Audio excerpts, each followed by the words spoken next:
ba? Wala.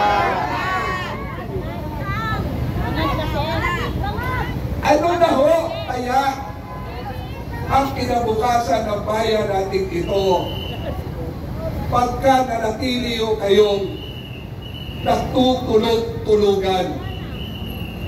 Bayan ko, kababayan ko, huwag nyo namang hintayin na talagang lugmok na ang bayang ito bago kayo kumilos.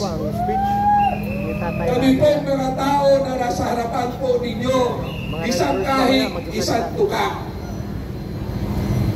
Pero naninindigan dahil gusto namin matapos na ang paghihirap. Nakatakin na! Kinakabahan na po sila. May kabag na. Halos hindi na makatulog. Pulburon pabor! Pulburon pabor! Pulburon! Kayo po ba? Kayong mga kapulisan, tayong taong gobyerno, di ba nire-require tayo taon-taon na tayo ay magpa-drug test? Kami po, kahit kunsihan, sa Lunes, naka-schedule kami na i-drug test. Pero itong po Marcos na to, ulat pagkabata pa ng adik na. Ginawa na nga ng pagkakataon na ituwid ang kanyang pagkakamali. Ngunit lalong naging sugapa sa tama. Alam ko po, may ilang araw pa tayo para magkaisa. Samahan niyo po kami para sa kinabukasan at sa bayang ito sa darating na linggo. Kanina po, hindi na nakatiis si dating Governor Chavit Singson. Ayun. Siya po ngayon, kanina ay naghayag sa pamamagitan ng press conference kung gaano kawalang hiya ang Marcos na ito. Ngayon, alam niyo ba? Kunwari, wala. Ang pinakamatakaw, ang pinaka-adik sa kwarta at sa kaban ng bayan na naging speaker, nakakahiya, kababayan ko pa naman Bisaya. Pero di mo dog.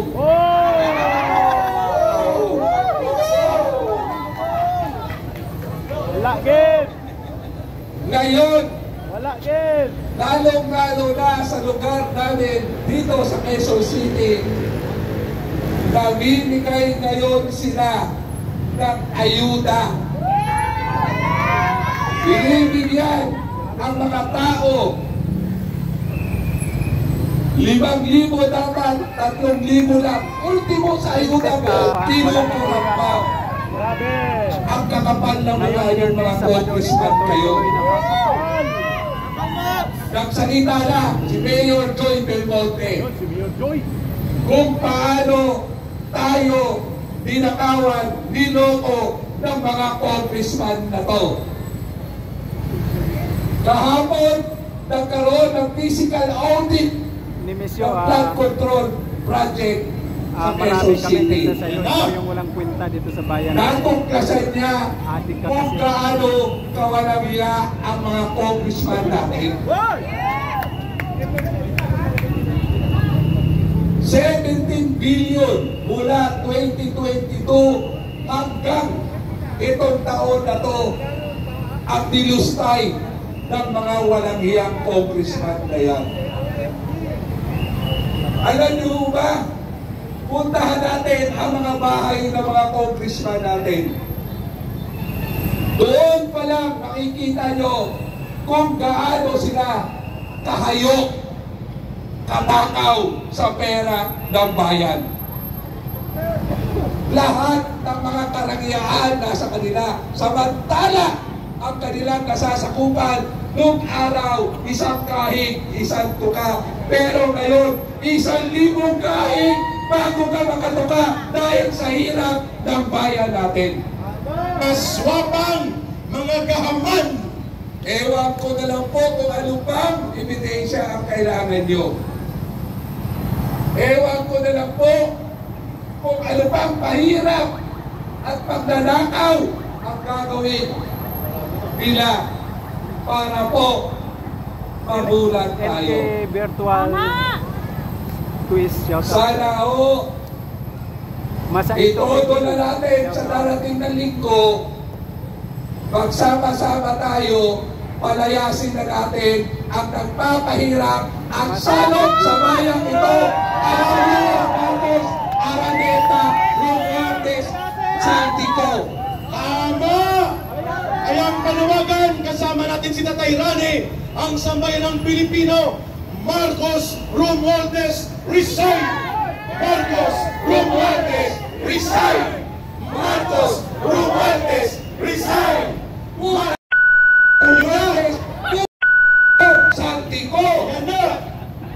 Minura ang taong bayan sa pamamagitan ni Tatay Rani ang mga turupo at namumulimbat na ngayon ay nagtatago na. At po, respect kayo. Kayo ang salot at pahirap sa bayang ito. Malutong na malutong. Galit na ang taong bayan. Alam niyo po, huwag natin hintayin na sumiklat palalo ang damdamin ng mga ordinaryong mamamayan. Baka po mangyari ang nangyari sa Nepal at Indonesia. Na, nag-warning na. Pero sa darating ng linggo, sasama sa atin ang tinagurihan natin, hero ng EDSA. Ayun, Alam niyo ba kung sino yung hero ng EDSA? Chavez, Si Governor Chavez Singson. ayun na! Ayun na! At sasamahan din tayo ni Senador Marcoleta. Ayun na! Ayun na! Tatagsak na! Ayan po, Siya na ibabaw sa kayo. ito po ay warm up lamang. Warm up. Pero kami po ay nakikiusap. Alam niyo ba, kayong mga nasa sasakyan ngayon, kayong mga kapulisan, Mga bangar. ang karamihan na nandito sa inyong harapan, hirap na hirap din po sa buhay nila ito. Eksakto! Tama ka, Kagawad Rani! Pero nandito dahil gusto na tapusin ang paghihirap ng bayan. Tama! Alam nyo, nagkalat na naman ang pera ng bayan sa pamamagitan ng ayuda.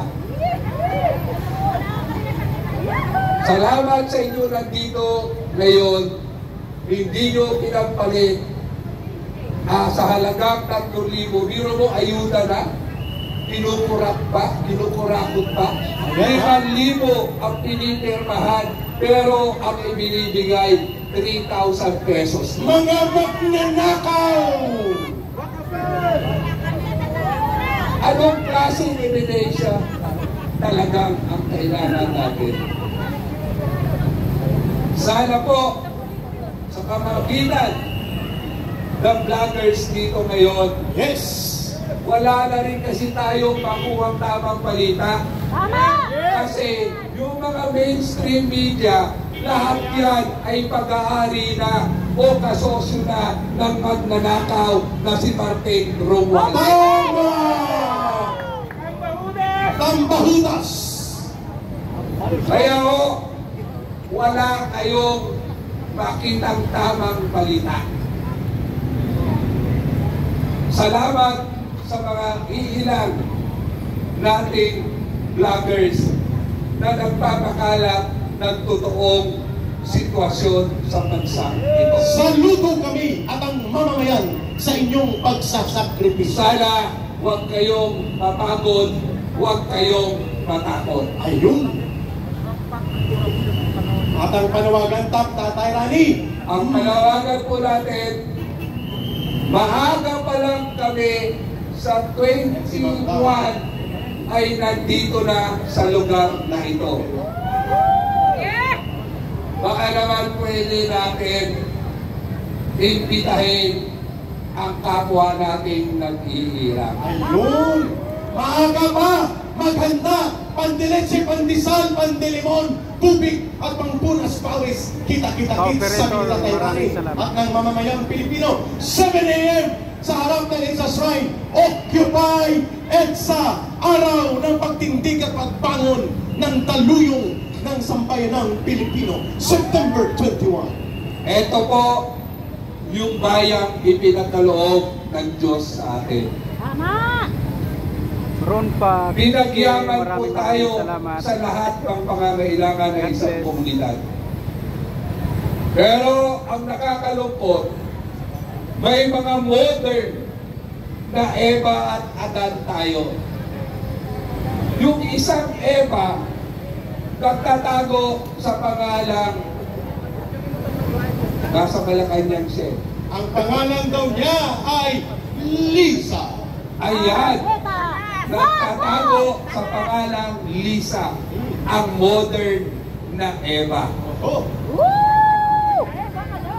Eto naman, nagpapanggap, ika na nagbago na. At binigyan ng pagkakataon, itago natin sa pangalang Bongbong Marcos. ito na ang gumapang ng mga ahas na nasa palasyo. Dahil mula pagkabata, gumagamit na siya ng cocaine at hanggang ngayon, kaya ang utak at ang kalusugan nito wala na. Latak na ang laman. Kaya walang desisyon na maayos para sa bayang ito. Saan ka nakakita na presidente walang isang salita? Di ba ganyan ang ating Tama. walang isang salita? Walang isang salita. Walang matino na kaisipan. Bangag kasi, bangag! Yun, yan pa. Nagagalit si nanay dahil sa lugar namin maraming pangak. Yun. Alam nyo, tayo, ikaw, ako, tayo, ang magbibigay solusyon ng problema natin ito. Sa pagkakataon po ito, sagad na ang masa. Ulitin ko po, sanay na magnakaw ang Marcos na ito. Miyasa na, namiyasa! Mas lalo naging matakaw dahil ultimo ang asawa niya ay mas matakaw sa kanya. Tama! Kung adik ang ating presidente, mas adik ang pangit na First Lady natin, si Lisa Araneta. Wala nga.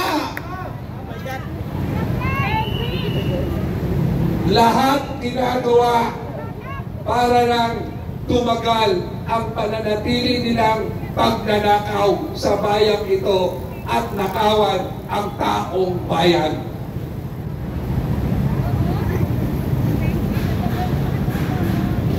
Parang awa na po ninyo.